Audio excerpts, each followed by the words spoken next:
बिस्मिल्लाहिर्रहमानिर्रहीम। नबी करीम सल्लल्लाहु अलैहि वसल्लम ने इरशाद फरमाया, दिलों की सख्ती और जफा मशरिक वालों में है और ईमान अहले हिजाज में है।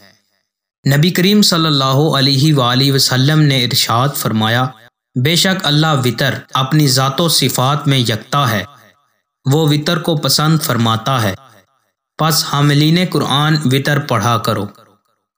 नबी करीम सल्लल्लाहु अलैहि वसल्लम ने इरशाद फरमाया, जब मुर्ग की बांग सुनो तो अल्लाह से उसके फजल का सवाल किया करो, क्योंकि उसने फरिश्ते को देखा है, और जब गधे की आवाज़ सुनो तो शैतान से अल्लाह की पनाह मांगो, क्योंकि उसने शैतान को देखा है।